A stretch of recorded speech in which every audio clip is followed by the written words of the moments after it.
I like telling a story about the 5 blind men in India, right? And they're from a small village, and they all have grown up with each other, and they're blind again. So one day they get invited to go to the palace. And they're all very excited for a number of reasons, but first and foremost because they get to finally meet this amazing animal that they've always heard about called an elephant. And so their host lines them up, and he says, "Gentlemen, I'll walk you forward one at a time."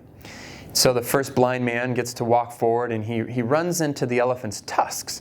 And it's smooth but sharp, and he thinks in his head, okay, an elephant is much like a spear. The second blind man gets to walk forward, and he runs right into the elephant's trunk. He says, it's heavy, it's round. He's thinking an elephant is much like a big snake. So the third blind man then walks forward, and he gets led right into the elephant's ear. He picks it up, and it's heavy, it's flat, it's kind of like a large magic carpet. Okay? And finally, the fourth blind man, he walks forward and he runs right into the elephant's side of his body. So poof. It's hard, it's solid, you can't even push it. And he thinks an elephant is much like a wall. And then finally the fifth blind man is led forward. He runs into the elephant's tail, and he kind of picks it up, and it's thin and coarse. And he thinks, okay, an elephant is essentially a rope.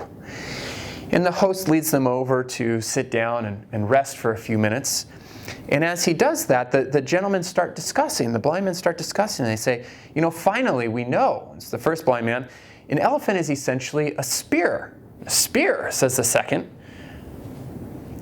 Are you kidding me? It's really like a snake, a large, heavy snake. And then the third blind man, there's a snake, a spear. It's much more like a carpet or a rug. And the fourth blind man says, you are all fools. A spear, a rug, a snake? It's really like a wall. It's big, it's strong, it's hard. And the fifth blind man says, idiots. It's essentially a rope. It's thin, it's coarse, it's a rope.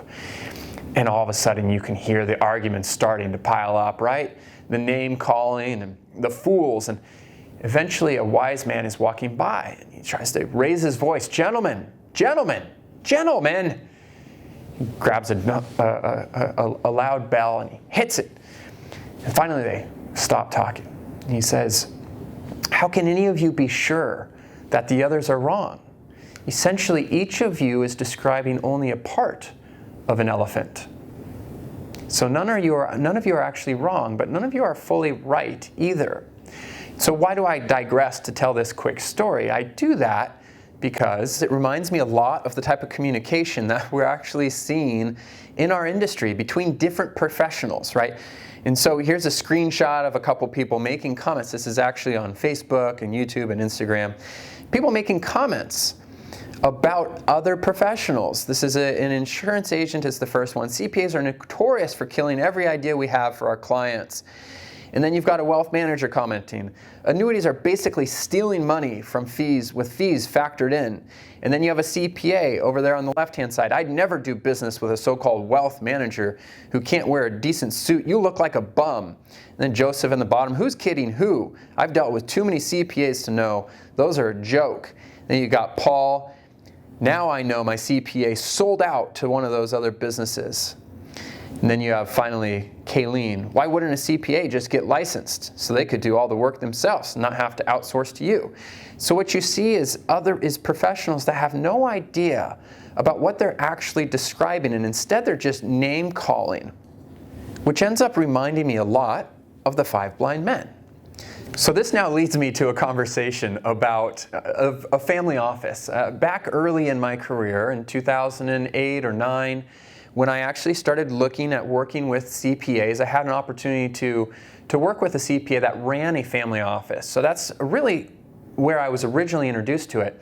And I remember Googling family office, and the image you see here is the image that came up on Wikipedia. And although it looked incredible, it was incredibly complicated. I'm a professional and I still don't know what some of these things are. It represents extremely high-end planning for what is typically reserved for the ultra high net worth. The CPA that I had met wouldn't take on a client if their net worth was less than $150 million.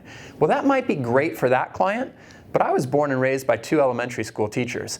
And I know from personal experience that even though their net worth is a fraction of 150 million, they would still have been better served by their financial professionals if they all would have come together and worked holistically, proactively, in their best interest.